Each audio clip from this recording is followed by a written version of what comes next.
Well, good morning, everyone, and welcome to NPU Live. I'm Keri Rodriguez. So glad to be with you this morning. I'm flying solo as host because Tim is off getting a root canal. Can you imagine getting a root canal in the middle of the pandemic here? It's a little scary, but you got to do what you got to do when you need a root canal. So we're wishing him lots of luck this morning, lots of love. He tells me it's no big deal. You know, he deals really well with pain, so I'm sure he's going to be just fine. I don't know if the rest of us are going to be fine. We're also worried about him. Anyway, glad to have you with us this morning. I am Keri Rodriguez. I'm also Matthew, Miles, and David's mom. I'm the founder of Massachusetts Parents United and the president of the National Parents Union. Glad to be with you here every single morning on NPU Live, where we're reaching over 1 million folks every single week. So proud of that and all of the programs that we're offering you through the National Parents Union. Today is June 11th, 2020, here in the Commonwealth of Massachusetts. We are in the last week of school. Some of you have already finished. Some of you have a couple of extra days going on. Hey, that's okay. A lot of folks talking about what reopening looks like.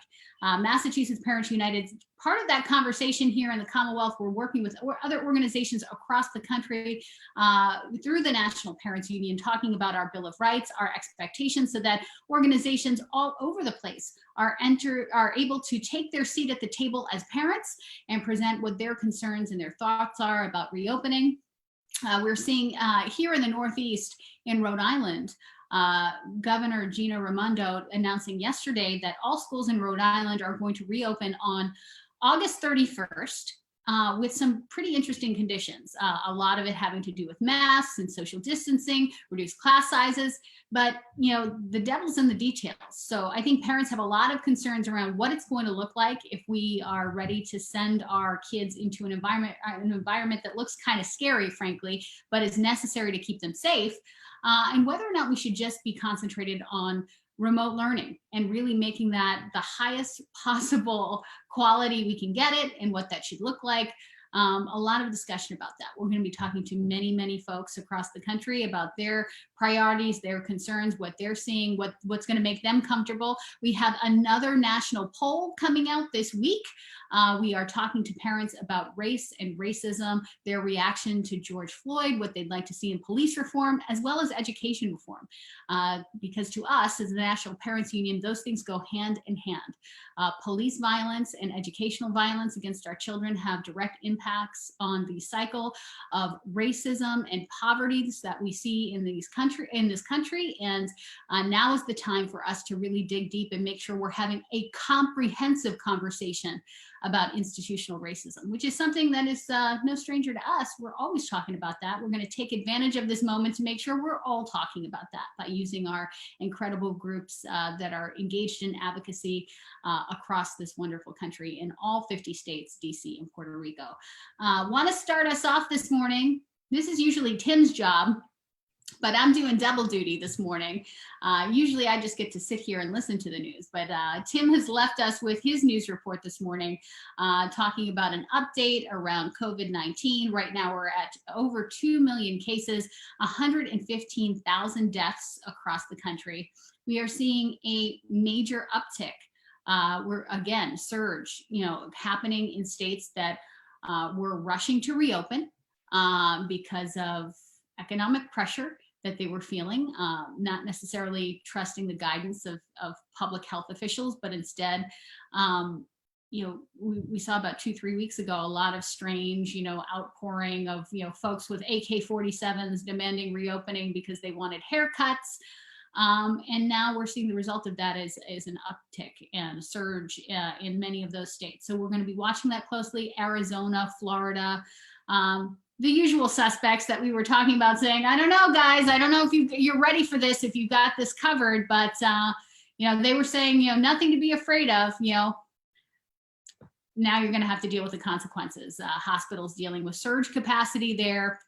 The thing that we are on watch for is the placing of blame on communities of color, of course, disproportionately impacted by COVID-19, also forced by the nature of the institutional racism and systemic racism in this country to march in the streets for our lives, for the lives of our children. And now they're saying, well, look at all these protests. It must come from there. Nope, it takes about 2 or 3 weeks of incubation. That's all you. folks with your AK-47s. Anyway, a lot of commentary in this news this morning. Also of note, we have been talking about Confederate flags, getting into the Confederacy and how bizarre it is that in some portions of this nation, the Confederate flag is held up as some kind of symbol of patriotism. To us, it's a symbol of, folks who are traitors to the United States and frankly, racism. It's a dog whistle to folks. If you want, in many communities, if you want folks to really understand that you're a racist, you put up a Confederate flag. Well, those Confederate flags are coming down. We saw the Marines taking action. Now NASCAR, a little shocking there. Maybe that's my misconception about who enjoys NASCAR. I'd love to be corrected on that. Maybe I have some notions about the folks who enjoy that particular sport with car racing, but really thought that would be one of the last pillars to fall here. But NASCAR saying they're banning Confederate flags. So expect outrage, absolute outrage. It'll be interesting to see what happens.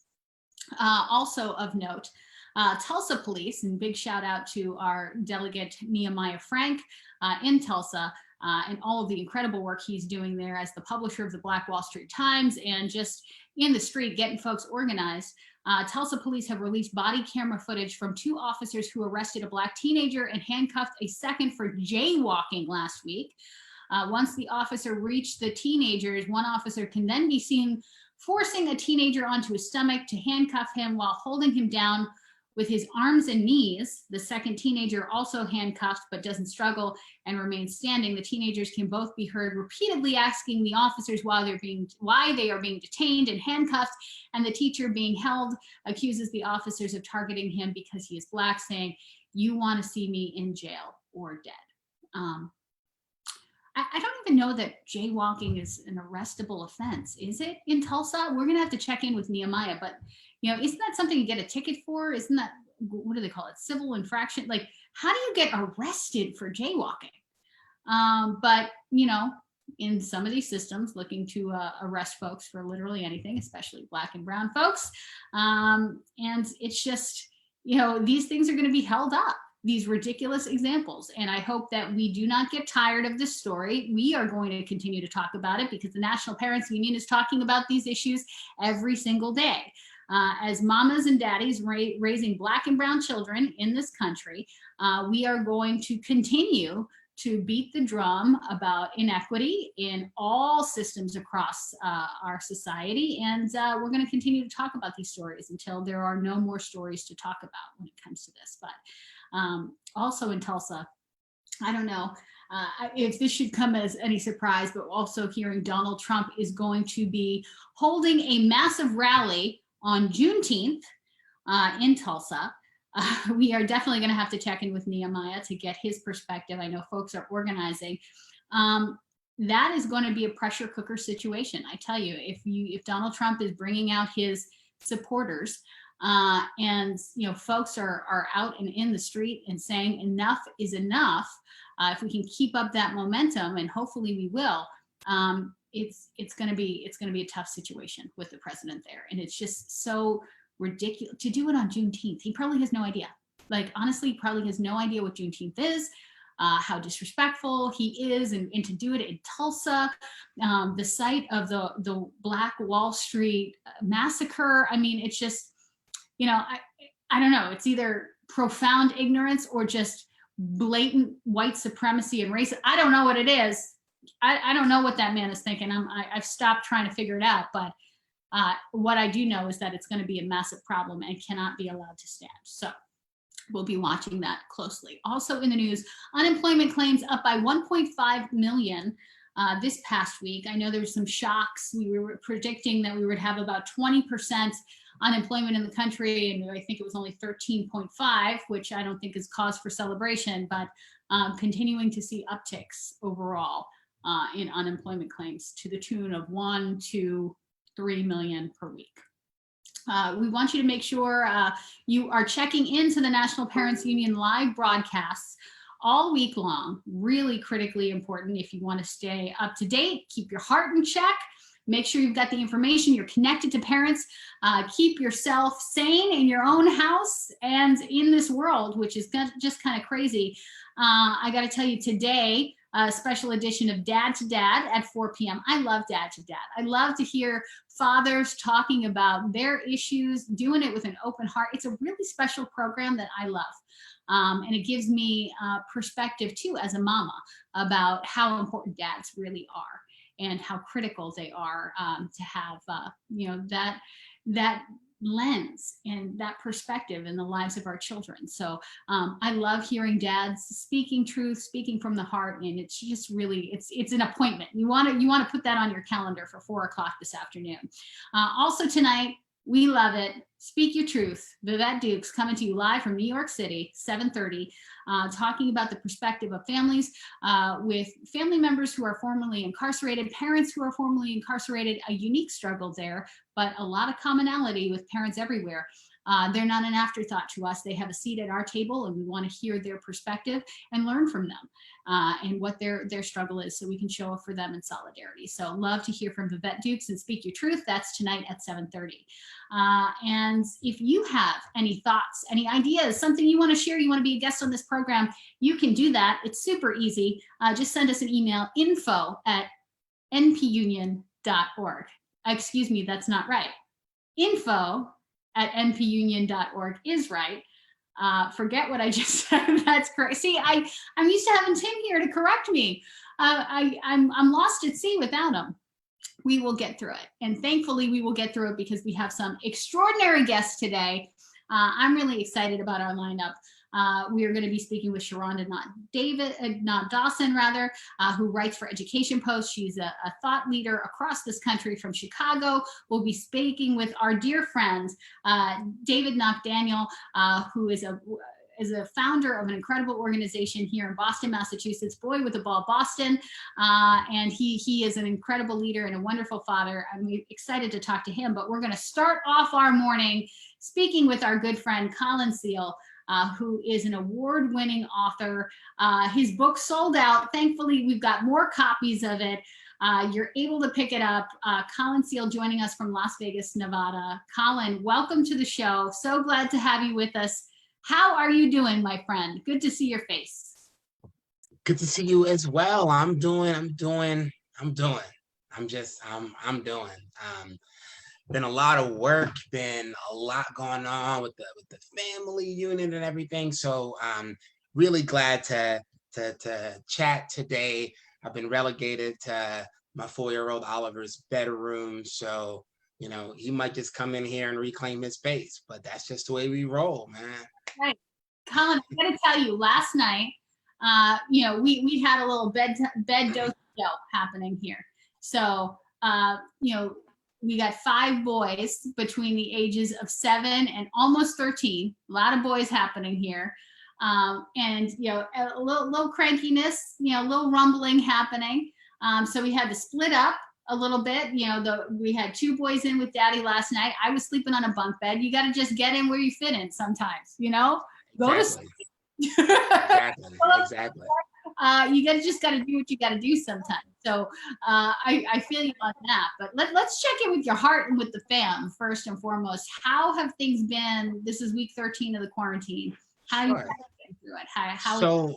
So we live in Arizona, one of the states that you mentioned. So I'm here in Glendale, like a suburb of Phoenix, Arizona, and it's just such a range of emotions. Just a few days after everything with George Floyd exploded, there was a young man in Phoenix who was asleep in his car, and he was murdered by the police here. And I believe this was maybe their 8th to 12th police killing of an unarmed person here in the Phoenix metro area. So people are rightfully outraged. At the same time, we're in a state where, we had a reopen date set for the middle of May, but then Donald Trump came here, and then all of a sudden it happened like right away. And it's very scary. It's a place where my kids are already done with school. They've been done with school for a few weeks, but it was really hard. It's really hard. Arizona is a state that has thousands and thousands of long-term substitutes in the classroom. We have a massive teacher shortage. So there are real challenges. At a certain point, my wife and I made a decision to just kind of pull my daughter out of whatever that was and just kind of do our own thing, because whatever that was pretty ridiculous and it just wasn't really working. My son is 4. He's about to start kindergarten. He wasn't able to engage in his like Montessori school, even though it was still open because they didn't shut down a lot of those daycares and everything. But it was like, we can't do that. We live with my mother-in-law. She's a smoker, somewhat high risk. And it's just like, we've got to be very, very, very careful about everything. At the same time, my family's in New York City, right? And that was a whole epicenter. I lost my grandmother to COVID-19 at she's 98 years old 89 years old. And that was really rough, like just imagine like sitting and watching someone get buried via Zoom.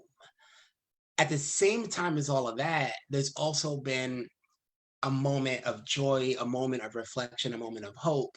That same day my grandmother was buried, I attended a Zoom wedding for a dear friend in Las Vegas who I probably wouldn't have gone to her wedding in person, but being a part of that really meant something. I went to a baby shower a couple of weeks later on Zoom for a cousin in New York. Again, I'm not going to go to New York for a baby shower. I might not even go down the street for a baby shower, if I'm being honest with you. But being a part of this thing and getting closer to family in some ways that I wouldn't normally have had, watching my daughter getting really close with my sister, her aunt, and like have these little meetings and they're talking and they're like chatting it up. I'm like, there's something here that like, I'm not the silver lining guy. That's not what I do. But I am we have always got to find our space for joy. We've always got to find our space to remain hopeful. And there's a lot of hope right now, I think, particularly as an education advocate, particularly as someone who's knee deep in this work. I've probably done direct teacher-facing work with maybe, I don't know, I would estimate 7,000 to 10,000 educators in the past 2 to 3 months, through different virtual settings and webinars and virtual conferences and other sorts of events. And that feels pretty incredible because I'm doing it from the comfort of my home instead of traveling all over and being very disruptive to the family stuff. And I'm seeing educators, by and large, Keri, like really recognizing that a lot of what they previously thought about the term impossibility was BS all along. We've always known it was BS all along, but like there's like a critical mass developing of people realizing the scope of what can be done when it absolutely has to. So that's kind of where I'm at right now. So huge roller coaster. So I got to tell you, let's stop. I got to address the humanity before we get into the work. Going through again, I'm going to challenge you on the whole silver lining thing, because you're a fighter and an innovator and, somebody engaged in this advocacy. So to continue that and be able to fight the tough fights that both you and I have to fight every single day, like you've got to start from a hopeful place of never giving up, always trying to find, okay, if we can't do this, how are we going to figure this out? How are we going to push forward? So I'm going to challenge you on that. But, going through this, there's so much, the intersectionality of what you just brought up. I mean, there are the issues of systemic racism, not just in education that you and I are on the front lines of fighting every day, but just being a Black man in America in this moment is tough. Losing your grandmother to COVID-19, disproportionate impact of the virus on Black and Brown communities. It's trauma on top of trauma, on top of trying to figure out things in your own home, still standing up and fighting and fighting for your own kids, trying to get educators to understand, trying to train them up, doing that. That's incredible pressure. That's a lot to put on one man's shoulders. What could we be doing to support you in these moments? And how are you finding that inspiration, that fight, that silver lining? What is giving you the energy you need to do this in this moment with all of this happening at one time? Sure. And I think that that's a good question, and it's a good way to kind of push with the way that I'm framing this. I think that like when I say silver lining, what I'm getting into more of like I am real, right? Like there's like I'm not like looking around and being like, oh, we're all in this together, isn't that sweet? I'm like, actually, let's not call it that because we all know what's really going on here. What honestly gets me is it hit me about 2 to 3 years ago, Keri. I'm not sure when it hit you, but it hit me 2 to 3 years ago when I just really started. I think 2 to 3 years ago, I started working with schools in 14 states. I started just in Las Vegas, Nevada, and now we're working with schools in around 35 states with this whole idea of helping them give more kids access to critical thinking. And I don't want to say that like nobody knows what they're doing, right? That's not exactly what I mean to say. But what is clear is that like no one really knows exactly what they're supposed to be doing. Like no one really knows. Like so when I started thinking about almost this responsibility, I'm like, okay, like I don't know where people are at, where they're finding resources from. I need to be part of that solution. Like at the end of the day, like I'm a teacher who worked in child welfare, who practiced law. Like I work with systems across 35 states. Like there's a lot of things that I really understand. I'm a parent. I'm a product of the same system from New York City. Like I am the genius that usually gets left on a table. Like I understand this. I'm the kid that grew up with an incarcerated father. Like this is my life and I see what's happening. I almost feel like this spark that I have to spread these stories and to just start writing a little more to start like providing more formal guidance around things. I realize that people are here talking about things in March around like, oh well there's no access and there's no why. I was like, yo, listen, there's been access issues well before we were talking about Wi-Fi and devices. So like cut that out. Like that can't be it. You got schools that are talking about, well, yeah, it's just so hard. We just can't ensure everyone is learning. Literally, y'all could never ensure everyone's learning.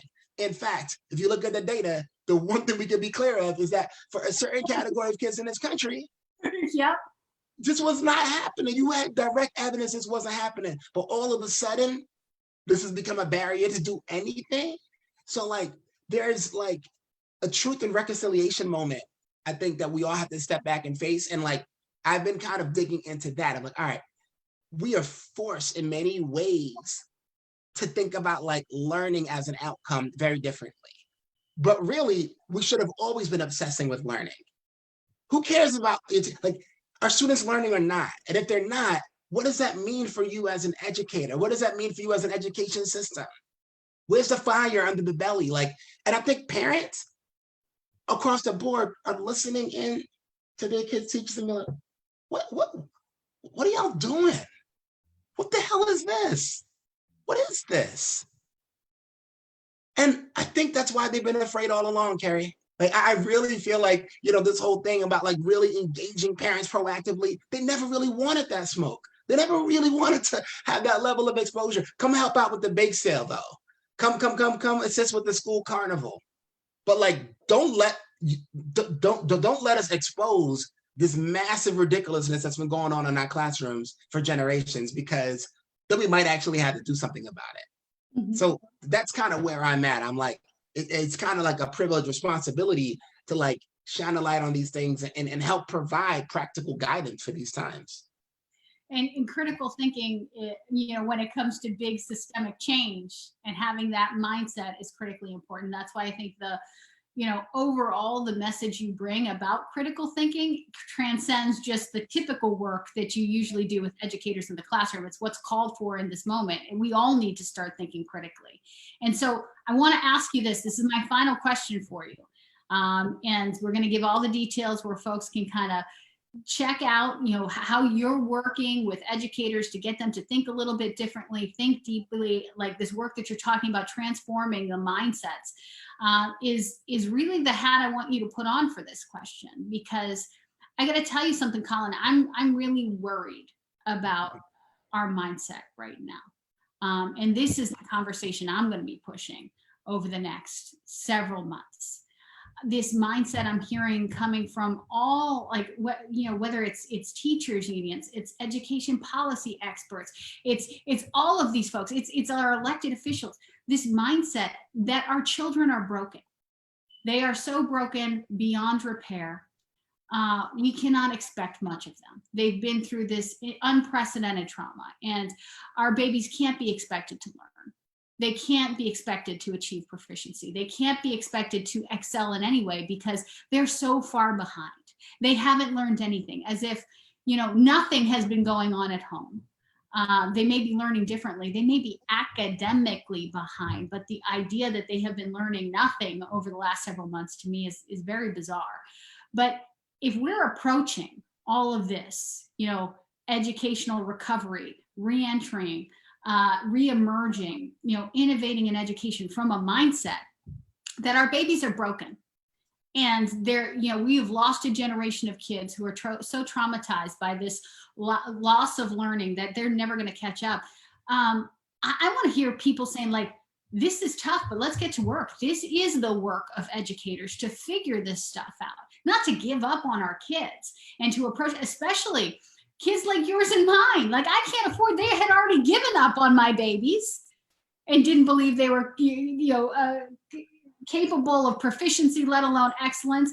And now, like, if we let them get away with it, they've been handed the perfect excuse to say, well, what do you expect us to do? How do you see this? How do we approach this with a critical mindset? How do we shift this? Because we're in a dangerous moment. We are in a dangerous moment right now for kids. So I think that's a great question. If you go back even before this with the boosting conversation around trauma-informed education and what's your ACEs score, your adverse childhood experiences. So, like, what are your ACEs score? And it's like, oh man, like, look at these kids, look what they've been through. Like, this has been something I've been so obsessed with, because part of my biggest challenge, Keri, is like, what y'all call trauma, a lot of our kids call Tuesday. Not to diminish the real impacts that these have on our lives, but, like, stop acting like talking about an essay around what I did on my summer vacation is traumatic. Like, just because I might have been with my grandmother for the whole summer doesn't make that traumatic. Because I didn't go to Europe, it doesn't make it traumatic. Like, we need to stop acting like there's no joy. We got to stop acting like there's no magic. I've seen educators talk about, like, oh, when new teachers come to my community, we drive them through so they can see the poverty and we can see where our kids live. Like, so y'all doing poverty porn? Like, that's how you rolling? What about the treasures? What about the magic? Like, this is something that is, I agree, a huge risk of where we're at right now. But if we want to really think about this, if we really want to understand kind of where we're at, I really have a call to action for a lot of educators that are working with our kids of all races, because I really don't let you off the hook because you're an educator of color. We're in a systemically racist system. So if you're not actively doing the work, you're just kind of furthering that systemic racism. And here's what I want to call out. Like, name your role. Name your role. Like, think about your area of power, your scope of power, whether that be day-to-day as a teacher, whether that be at the administrative level. Think about your power and understand, like, how you are going to be an active fighter for racial justice in your kids. And for me, racial justice cannot be, like, separated from academic success. Because if you look at the history, particularly of being Black in America, it's the history of getting an education while being Black in America and fighting for that right. So, like, if you're really about that life, if you really are so woke, like, this is it. This is the area, this is the space we cannot let up. If it happens that kids might be a little bit academically behind, like, this wasn't an issue last year. This wasn't an issue the year before that. Like, if we're honest, and this is my last point on this, right? If we're really honest, March to June, ain't a whole lot of brand new learning happening anyhow, right? At most, we're prepping for standardized tests, which means we're pulling it together, which matters. For a lot of our kids haven't had a chance to pull together their learning from last year, but, like, it's not like they're missing out on a plethora of brand new content. Any parent that was looking at what their kids were getting can probably attest to that. Like, yeah, not a whole lot of new stuff going on here. And there's a question as to whether or not these kids were actually getting grade level work to begin with. Pre-pandemic. So, like, let's keep our eyes on a prize. Let's keep on fighting for racial justice. Let's intertwine that fight with educational justice and just keep that same energy for equity and access that we had when it came down to distance learning once we start looking about what this reimagination of new normal could look like for our kids. Colin, we love you. You are the truth, and we needed it this morning. We so appreciate you. To find out more about what Colin is up to, his organization is Think Law. He works with educators across the country. He's been fighting this fight for a long time, sitting at the intersection of education, lived experience, law, trying to get educators to think critically about the work. You can visit his website, thinklaw.us. And also his Facebook page. If you Google that, Think Law US, you can find him there. Colin, thank you so much for being with us. Thank you. Take care. All right, Colin, we love him. And joining us from Arizona, not from Nevada. I was mistaken in that. All right, our next guest joining us from Boston. He's a longtime friend of our organization, Massachusetts Parents United, David Knock-Daniel, joining us from Boy with the Ball, Boston. Incredible work going on in our city here. David, thank you so much for being with us this morning. It's so nice to see you. Good to see you, Keri. Yeah, we were joking off the air before we got on. When Massachusetts Parents United was born, we were born in the Fields Corner Business Lab in Dorchester, Massachusetts. Yeah. You're right in the heart of the city, what I consider the heart of the city anyway. And we were just little tiny baby organizations in there, and we've been in this work for a long time, doing it in the neighborhoods, and you're doing extraordinary work. So can you take a few minutes and tell us about the work of Boy with the Ball and what you guys are up to? Yeah, thank you very much for having me. And so Boy with the Ball Boston is a community faith-based nonprofit that seeks what we call equipping young people to thrive and to also flourish in their neighborhood.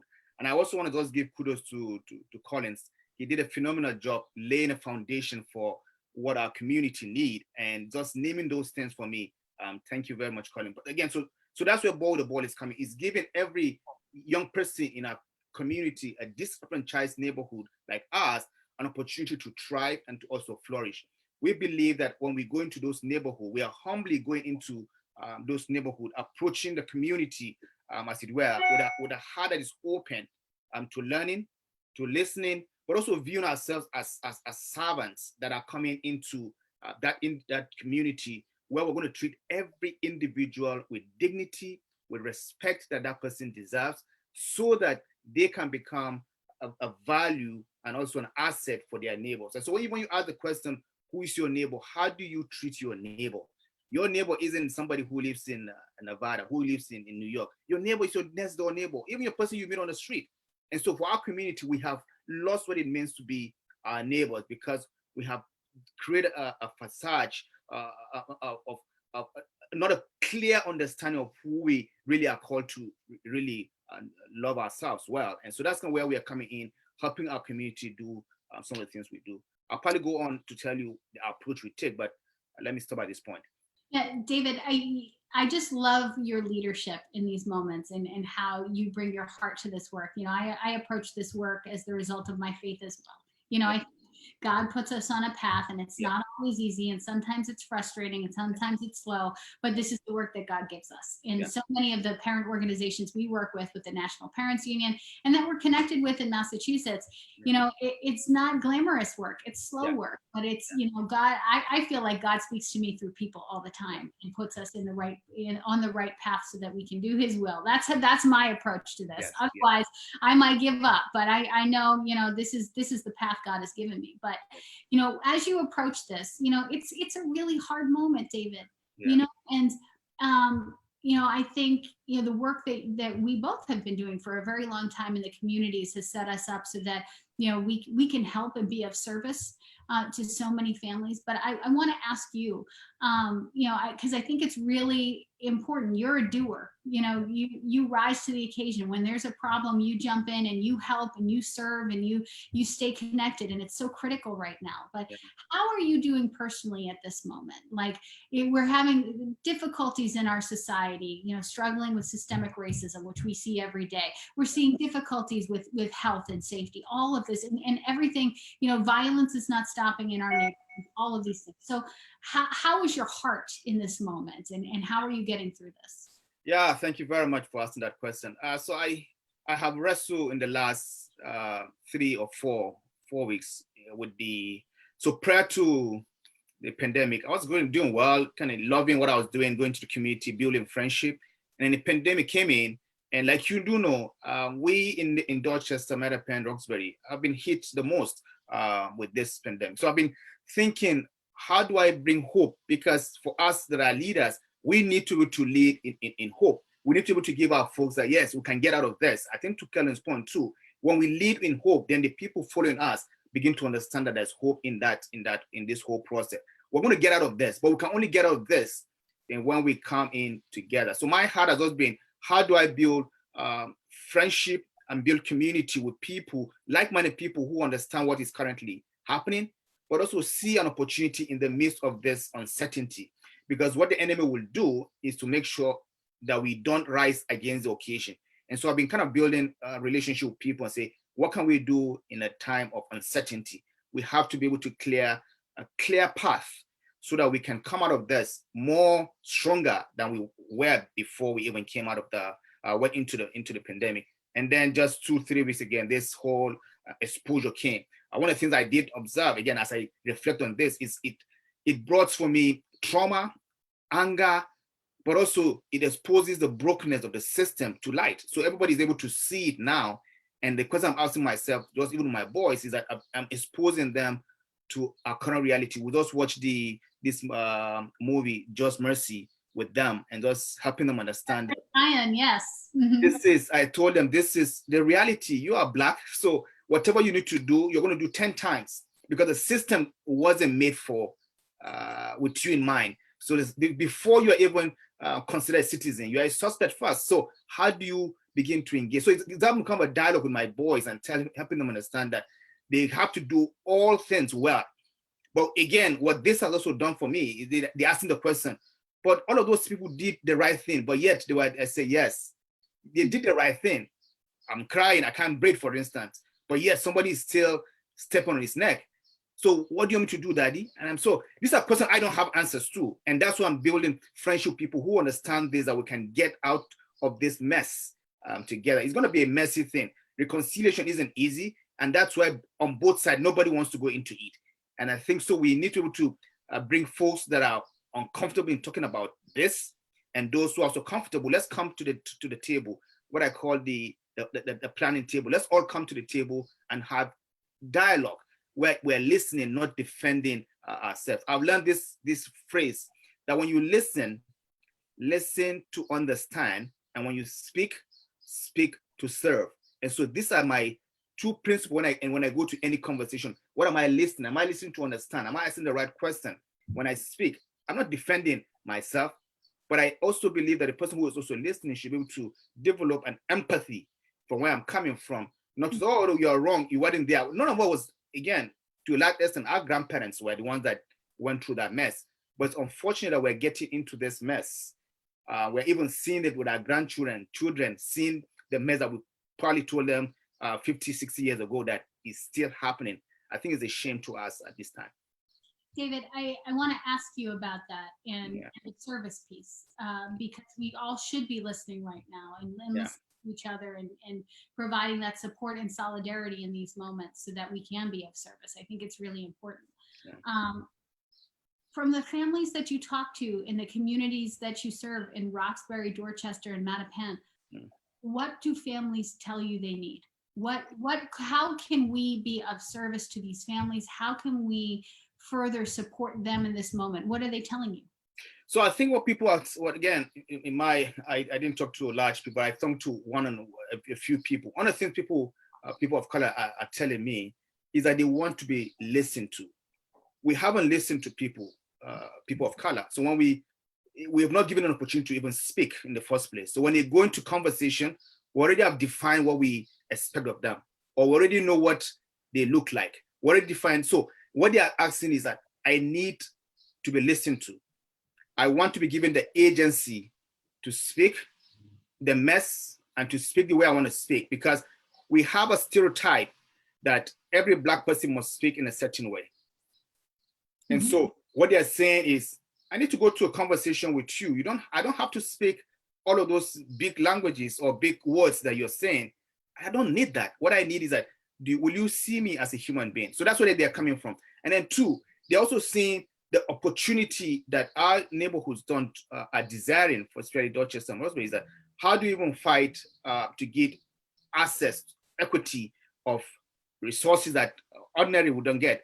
Thank God for a few of our legislative folks that are making sure, even during this pandemic, that they've gotten this testing sites in Dorchester, Roxbury, which is true, because if we don't test, we never know that people have got the disease. And so we're seeing people, we need those tests very close to us so that we don't go to a place where we're going to be there for long and nobody's even going to check us. So one, I think that's more common. The common thing I've seen is the opportunity to be listened to and then given the agency that they deserve, where their boys and their kids will be able to grow in a neighborhood where it's going to be a flourishing one, where they don't have to be denied the privilege of what other urban settings do have.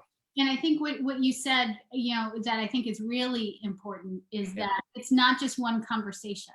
That Black community is not monolithic. Like, there are so many different facets. I think about, our work in Boston. Like there are African Americans, there are Black Americans, there are Caribbean Americans, there are Africans. Yes.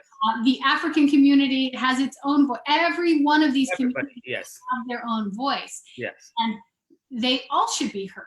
It's not just one delegate from anybody who has brown skin at the table. There are a host of different needs in understanding and being culturally competent about the nuance and the differences of all of these different communities, and why it can't just be one voice. Because one person doesn't see everything. No. And the more voices we have at the table, the more beautiful and collaborative processes. And what we need right now is co-creation. Yes. We can't just have people who think they know. Yes. And think they are woke enough. I call it a progressivism. Yeah. Like, so yes. sympathetic that they think they can speak on behalf of people. No, create the space at the table and give it to a Black person to speak their own truth. Yes. But we don't need to speak for grown ass folks, is what I say. Like, let them speak. But I think that is really, really important, that just listening, and listening meaning more than just waiting for your turn to talk, but actually taking it into your heart and thinking. And what I'm learning from our conversation this morning is, like, not just thinking, but thinking about how I put what I'm hearing into action so I can be of service to folks. David, I so appreciate you. I love your work. I love everything that you do. And I think it's so critically important. And if there's anything that we can do to help support, please let us know. Let me also conclude by saying this, Karen, that you see, in building a community, I think it's important for us to focus on the gifts of the individuals or people in that community rather than their deficiency. And one of the things I've seen is that the deficiency is what defines every neighborhood. I think we have to change that narrative. We also have to stop this labeling of this person is this person is that, because what that does is that it diminishes the capacity of people to really fulfill their potential. And so when we begin to say, no, you can't do this because you are this. No, who tells you? Who defines that? I think we have to begin to understand that. I've seen young people that you can't be this. Who tells you? They've got something in them. And my role, even as a leader, is to help them navigate what God has created them to become, so that they live their God-given potential. And that's kind of what we do. Our work is not just bringing growth people that want to hear what we want to say, but to ask the question, who are you? Because who are you is not defined by your community. Who are you is defined by the one who created you. And so how do we help people understand that? So that's very, very key as we think of solutions in the coming days and the coming years here in this country. this is the most important thing, is that mindset. Yes. It's a mindset about, does who you are and what community you're connected to completely define you. And then the mindset that, because you grow up in a particular area or of a particular culture or whatever it is, coming out of COVID-19, that you're broken, that you cannot be fixed. You have been so disadvantaged before, and now this has put you further behind. We have to leave you aside because it's just too much. Yes. If we approach these things with that mindset that everyone is broken, that people are only capable of certain things. This is the belief gap we talk about in education all the time. This mindset that, only certain people from certain backgrounds and certain colors are capable of excellence, and what we get. If you start from that mindset that these kids from these people are only capable of so much, we're never going to, we don't even give them the chance to show us what God has. Yes. Yeah. David, we so appreciate you. Thank you very much. Thank you very much for having me. So wonderful. Boy with the Ball Boston. You can go to boywiththeball.com. You can click on their work in Dorchester. Just extraordinary. And it just, personally, it's good for my heart to see David this morning. I've been given the opportunity to see his work in action here in Boston, and it's on the micro level. We're talking about not even citywide, we're talking about hyper local in Dorchester, Roxbury, and Mattapan, really digging into those communities and making, again, those not even neighborhood connections, neighbor connections, house by house, connecting people, having conversations. It's just extraordinary, and teaching folks to think outside their own box, that they don't have to be confined by a box that society gives them, or a box that may come from any other perspective. And he's just doing incredible work, so close to the real heartbeat of the community. So I love being able to lift up his work this morning. Our final guest, I'm really excited to talk to her, an important perspective that she brings to the table. She's a national leader, a national voice through Education Post, and has just done extraordinary work, just really holding folks to task, speaking truth to power. This is something she has always done, and we need her voice more now than ever, in these difficult moments that our country is facing. Sharonda Knott Dawson is joining us from Chicago, Illinois. I'm so blessed to connect with her this morning. Sharonda, thank you for being so patient and getting up so early to join us. We are just so blessed to have you here this morning. Welcome. I am excited to be here. Thank you for inviting me. Sharonda, let's start off. I lead with my heart, so I got to start there. You are a mama. You are an extraordinary leader. You give so much energy on a regular basis, but this moment calls for extraordinary effort. And you are also a woman who deals with so much, just, you've got chronic health issues that you have to work through, but you still persevere through this work. So I want to check in with your heart, girl. We see you, and we see you fighting through, really difficult times to make sure that you are fighting for justice. So how are things going, and how has this been for you? I am tired. I was just listening to everyone else. Oh, Sharonda, I think we lost you. Oh, there we go. Can you hear me now? Now I can. Yep. Okay. So I think the biggest thing is just I'm tired. I'm feeling exhausted. Not that, COVID was one thing. We are already struggling. And then with the police issues, it just kind of like took me over the edge. And it has me tired, but it also has me really protective of other Black folks doing this work, and wanting to reach out to them to make sure that they're okay. And as a parent of 2 children, really wanting to block out the ugliness and take back some of the control that has been lost due to COVID because of this internet access. So beforehand, it was easier to control what my children got. And I chose schools for my kids specifically that lined up with my values. And so I think the hardest part now is having my Black babies exposed so bluntly to racism, and to not just racism, but to murder, to terrorism.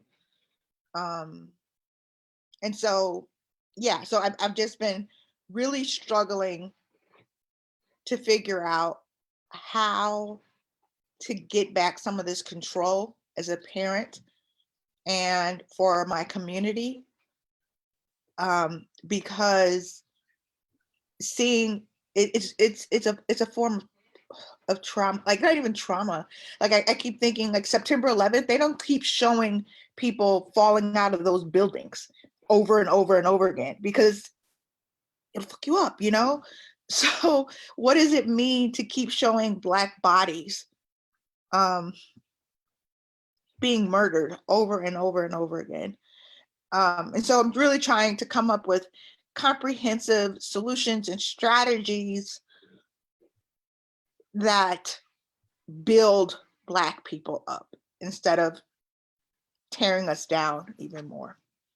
Sharonda, I gotta say, you know, mama to mama, I understand it. I feel it. You know, just last year when Donald Trump was snatching children away from their mamas at the border, there was a photo of a little boy who was wearing a Ninja Turtle sweatshirt. He was all dirty. His face was dirty. He was standing at the border and there's guards all around him. He's crying his eyes out. And I probably had 25 people send me that picture because it looked exactly like my baby, my youngest. And people kept sharing it because it was like it was a stunning, you know, moment to see this little baby who was like 5 years old, you know, just the cruelty of it. And I remember I was just like, my God, like, and every time I saw it, and then David saw it and he said, is that a picture of me, Mama? Like it would literally look like my baby. And, you know, the trauma of seeing it over and over and over and over and over again, and then seeing more children and then having to again have the conversation over. I mean, how many conversations since the day Donald Trump was elected I've had with these kids? Do we have to leave? Is Donald Trump going to put you in jail?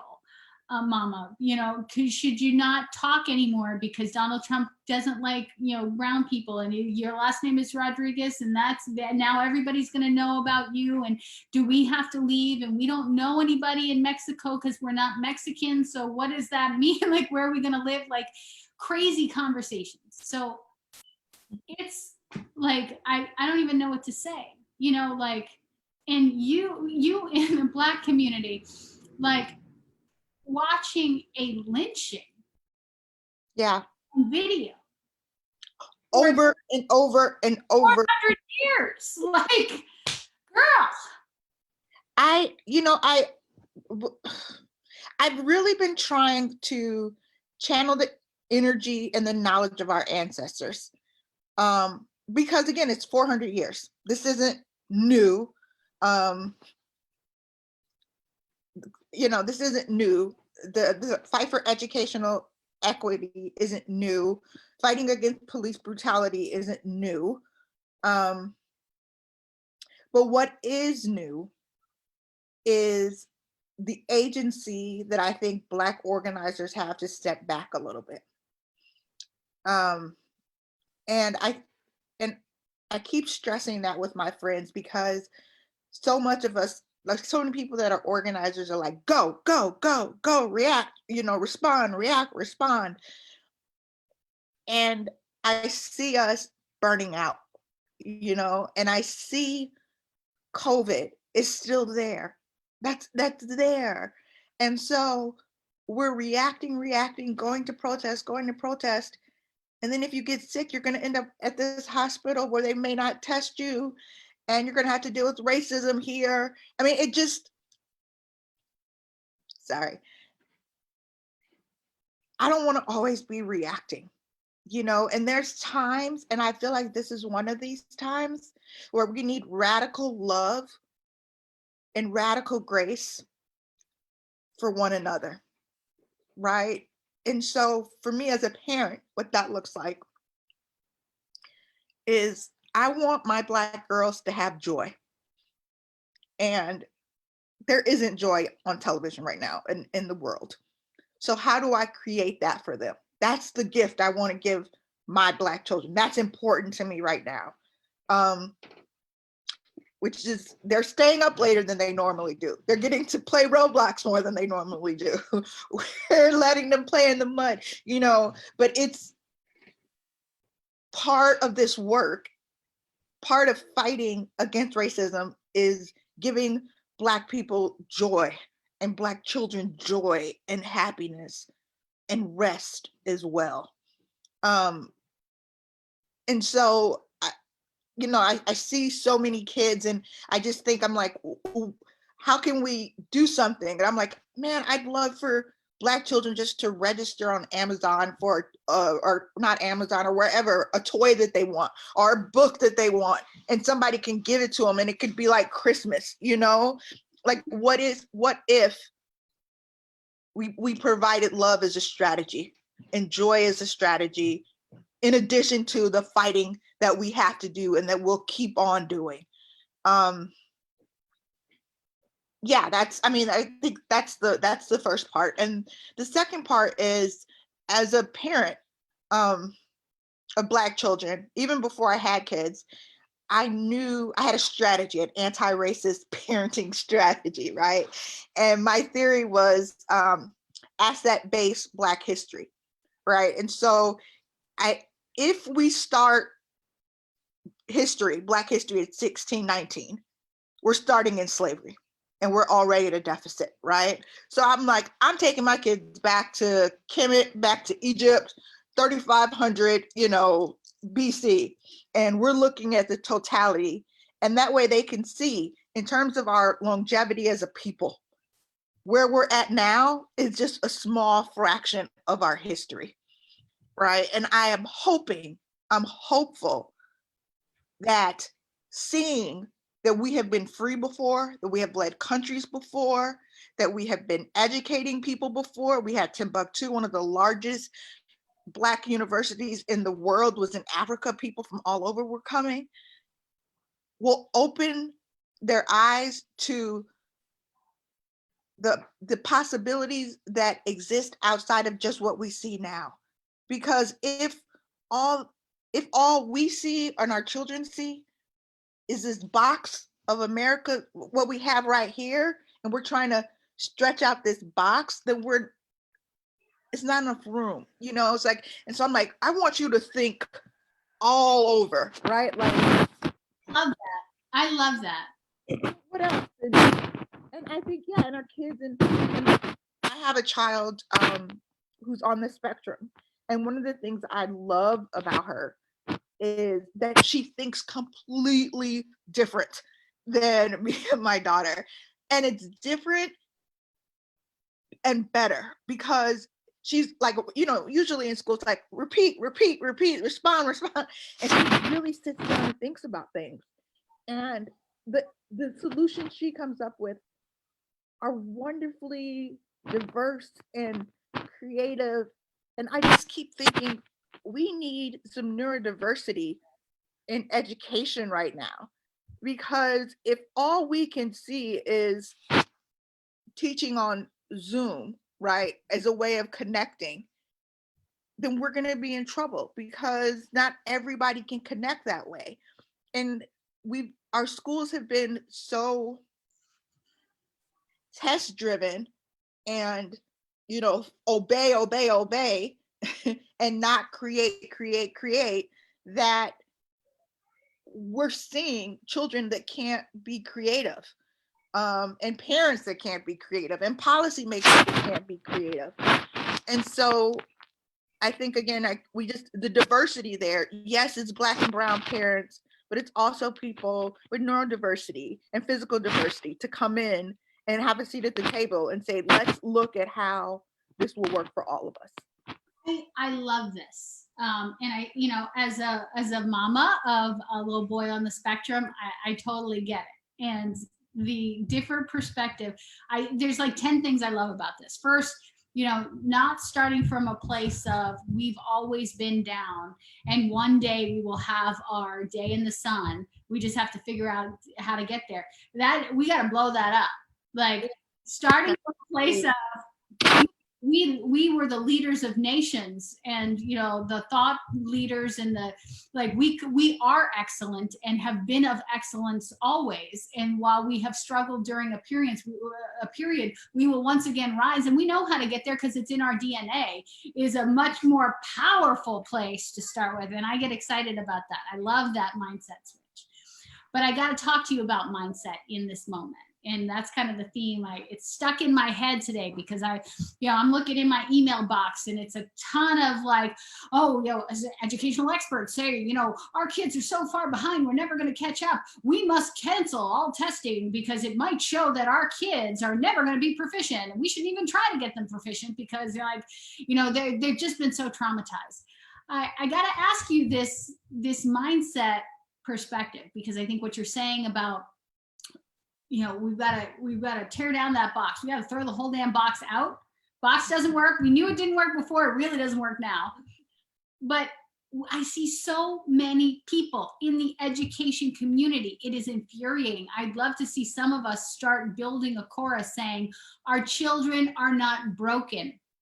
They're not broken. They are beautiful and whole. And we are going to have challenges, but challenges do not mean we give up on our children and say we're never going to get them to the promised land because it's too hard. The path is too rocky for us. We can't figure out a way to get there. I just see so many people who have already given up, saying, oh, they've been through this unprecedented trauma. We have a lost generation. Do you see that? And how do we knock some sense into these folks? Again, I think this is when we have to be so strategic about where our energy goes, right? And where we're putting our focus. And yes, those people are there, but they've kind of always been there. They didn't really believe in our kids to begin with. They weren't trying to radically change anything to begin with. So smile and nod. Yeah. And then let's get to work, right? Let's get our folks organized who know the potential and the value in our kids and what they can do. And also this is unprecedented times in terms of access to different educational resources, right? Being able to say, wow, I can have my child learning Spanish online with someone in Mexico right now. This is something new.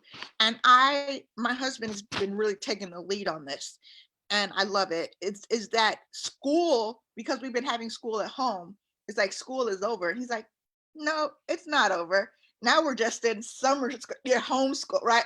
So education and educating is ongoing, and it's going to continue this summer. And we're going to come up with ideas and goals and objectives that we want for our children. And for people who, I think the thing that I hear that is bothering the most is how quickly people want to give up on children with disabilities. Because e-learning didn't work for a lot of people, but it not only didn't work, but it harmed a lot of kids with disabilities. And so I think I'm really working to be in coalition with other advocates to enforce ADA and to put schools to the fire to say, no, you're not gonna scrap IEPs. My child still has needs and they deserve to learn, and we need to figure out what this looks like. Because like you said, they're just giving up. They're saying, oh, well, we can't do that.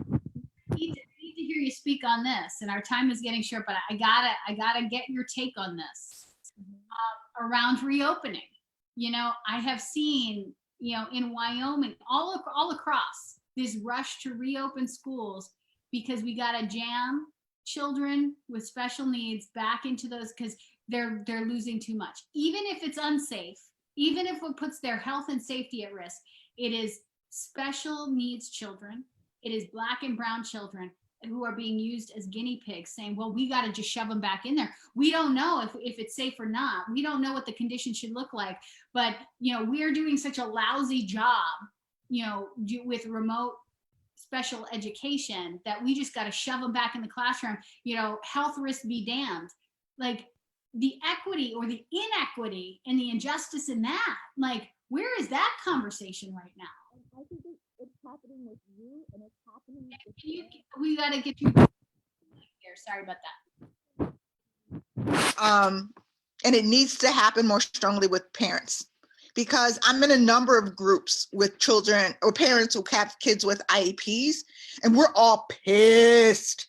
And there's a large number of people that are pulling the children out of schools because they know this is what you're saying. You're going to, allow our children to be guinea pigs, and we're not going to have it. So we have to elevate the voices of parents with children with IEPs that will not allow you to use our children in this way, right? In Chicago and in Illinois, we still have one of the highest levels of institutionalization of people with disabilities.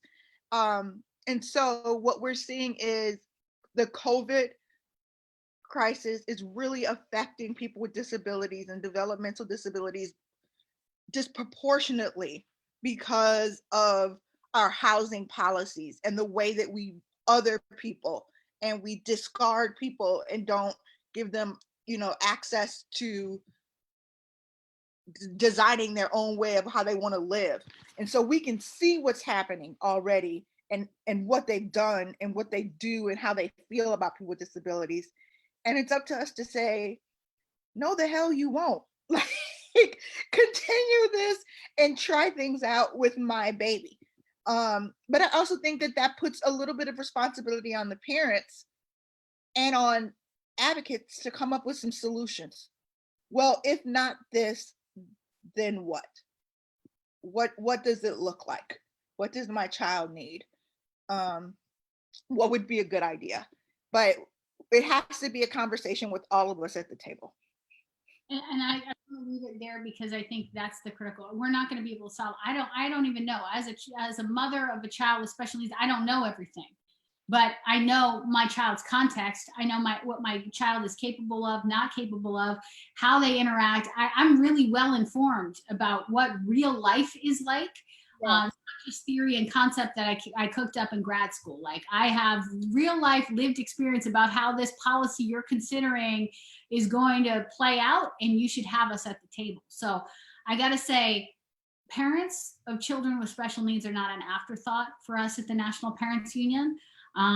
They are right at the table from the very beginning, helping us to come up with the ingredients before we're even thinking about baking a cake, let alone bringing us to the table after the cake is baked. None of that. We are literally right there at the beginning. And we're going to continue to do more and do better and lift up the voices of parents. And Sharonda, call on us if we can be an ally in that. We see you. We love you.